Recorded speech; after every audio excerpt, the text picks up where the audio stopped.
একদম চুরমার করে ভাঙচুর করে দেবে। 32 নম্বর ভাঙছি, ফালাইতে পারছিস কিছু? কোনো বাল ফালাইতে পারছিস? তোর 32 নম্বর 1 ঘন্টা নোটিসে ভেঙে দিছি, কিছু করতে পারছিস? 4 দিনে চোরাই মন্ত্রী হয়েছে, তোদের বাপেদের বইতে লেখা। চোরাই মন্ত্রী হয়ে আসছে পাকিস্তানে যায়। 7ই মার্চ বাংলাদেশের মানুষ স্বাধীনতা চেয়েছিল, তোর বাপ পাকিস্তানের সাথে আলোচনা করতে করতে 24-25 মাস পর্যন্ত নিয়ে গিয়েছে। তোদের তোদের চরিত্র এটা, চুরি করে পলায় তারপরে থাকা। সাহস যদি থাকে এই দেশে, বাংলাদেশে বিএনপির আছে, জামাতের আছে, এনসিপির আছে, বাংলাদেশের সাধারণ মানুষের আছে যারা আওয়ামী বিরোধী। তোরা পৃথিবীর মধ্যে সবচেয়ে কাপুরুষ। আইএসআই নাকি বাংলাদেশ দখল করে ফেলেছে।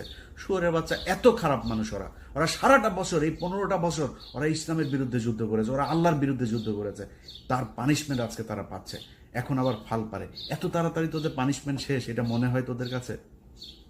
সময় আছে, এখনো মাপ চা। ছোট্ট একটা গ্রুপ হইলেও মাপ চা, যে আমরা আমরা মাপ চাই, আমাদের এই ভুল হয়েছে, আমরা বাংলাদেশে থাকতে চাই, রাজনীতিও যদি করতে চাস তাহলে ওইগুলি সব মাপ চায়া টায়া তারপরে ওদের থেকে সরে আসতে হবে। এই শেখ পরিবারে ওদের জন্মই জাউরা, এই যে শেখ মুজিব, এই শালা ছিল জাউরা। ওরে তো বাপ তো ওইখানকার, মার পেট হয়ে গেছিল প্রেম কইরা, সেই শালা বিয়ে করে না, আরেকজনের ঘাড়ের মধ্যে, লুৎফুর রহমানের ঘাড়ের মধ্যে ফেলাই দিছে। ফেলাই দিয়া তো পেটওয়ালা মাগিরে নিয়ে আসা, তো এখন মুজিব তো পয়দা নিছে, পয়দা তো জাউরা। তো এই জাউরার মানে পুরা